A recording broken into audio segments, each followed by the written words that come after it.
પશ્ચિમ એશિયામાં વધતા તણાવની વચ્ચે આંતરરાષ્ટ્રીય સ્તરે કેટલી એરલાઇન્સો દ્વારા હવે ઈરાન તરફ જતી તેમની ફ્લાઇટ રદ કરવામાં આવી છે.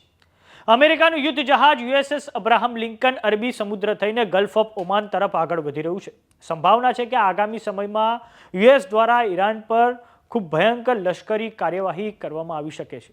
તો બીજી તરફ ઈરાને ચીમકી ઉચ્ચારી છે કે આ વખતે કોઈ પણ હુમલો થશે તો તેને ઓલ આઉટ વોર માનવામાં આવશે. તો આવો જાણીએ સમાચાર વિસ્તારથી. નમસ્કાર, જમાવટ સાથે હું છું પાર્થ.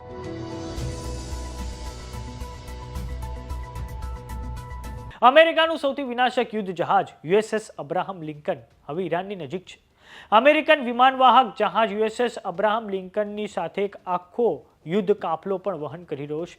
આ યુદ્ધ જહાજને અમેરિકાના દુશ્મનોનો સૌથી ભયંકર શત્રુ માનવામાં આવે છે અને એવું કહેવામાં આવે છે કે તે એકલા હાથે સમગ્ર ઈરાનની સેનાનો નાશ કરી શકે છે. આ યુદ્ધ જહાજની સાથે guided missile cruiser, destroyer, submarine અને અન્ય જહાજો સાથેનું સ્ટ્રાઇક ગ્રુપ પણ પ્રવાસ કરી રહ્યું છે. યુએસએસ અબ્રાહમ લિંકનને અમેરિકાના નૌકાદળનો સૌથી મોટો કાફલો માનવામાં આવે છે. આ યુદ્ધ જહાજ પર અમેરિકાના સૌથી ઘાતક લડાકુ વિમાનો તૈનાત છે. યુદ્ધની સ્થિતિમાં યુએસએસ અબ્રાહમ લિંકન ગમે ત્યાંથી દુશ્મન પર વિનાશક હુમલો કરી શકે છે. ઈરાન પર સંભવિત અમેરિકન હુમલાને લઈને ઇઝરાયલની સેના પણ હવે હાઈ એલર્ટ પર છે.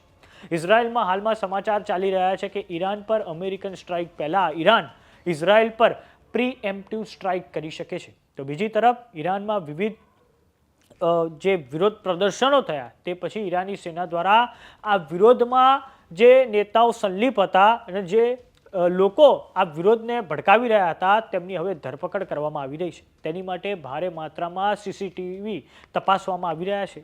ઈરાનમાંથી આવેલા કેટલાક સત્તાવાર આંકડાઓ પર નજર કરીએ તો કુલ 3,117 લોકોએ જીવ ગુમાવ્યા છે, 350 મસ્જિદોને નુકસાન થયું છે અને ઘણી બધી જાહેર જગ્યાઓએ આગના હવાલે કરવામાં આવી હતી. તો બીજી તરફ ઈરાનના પડોશી દેશ ઈરાકની રાજધાની બગદાદમાં ઈરાનના સમર્થનમાં વિશાળ રેલી કાઢવામાં આવી છે. હજારો લોકો બગદાદ શહેરમાં ઈરાનના સમર્થનમાં રસ્તા પર ઉતરી ચૂક્યા છે. પ્રદર્શનકારીઓએ ઈરાનની જનતા અને ઇસ્લામિક ક્રાંતિના નેતા આયાતોલ્લા ખામેનીની પ્રત્યે એકજૂટતા વ્યક્ત કરી છે. તો હવે અમેરિકા દ્વારા નેશનલ ડિફેન્સ સ્ટ્રેટેજી 2026માં ઈરાનને લઈને ખૂબ મોટા ખુલાસા કરવામાં આવ્યા છે, જેમાં ઈરાનને લઈને અમેરિકાની રણનીતિ પણ હવે બહાર આવી છે. અમેરિકન નેશનલ ડિફેન્સ સ્ટ્રેટેજી 2026માં લખવામાં આવ્યું છે કે ઈરાનને પરમાણુ હથિયાર હાંસિલ કરવાની મંજૂરી આપવામાં નહીં આવે. જૂન 2025માં યુએસ દ્વારા ઈરાનના પરમાણુ મથકો પર હુમલો કરવામાં આવ્યો તેને ઓપરેશન મિડનાઇટ હેમર નામ આપવામાં આવ્યું છે, જેનાથી ઈરાનના પરમાણુ મથકો સંપૂર્ણપણે નાશ થઈ ગયા છે તેવો દાવો આ દસ્તાવેજમાં કરવામાં આવ્યો છે.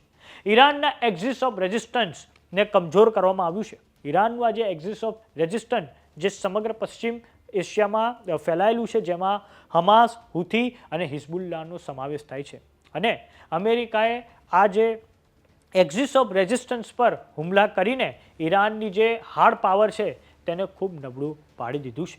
તો હવે યુએસએસ અબ્રાહમ લિંકન હાલમાં ઈરાનની ખૂબ નજીક પહોંચી રહ્યું છે અને આવનારા સમયમાં અમેરિકા દ્વારા ઈરાન પર ખૂબ મોટા પાયે લશ્કરી કાર્યવાહી થઈ શકે છે અને તે પહેલાં જ ઈરાન ઇઝરાયલ પર એક પ્રીએમ્પ્ટિવ સ્ટ્રાઇક કરી શકે છે.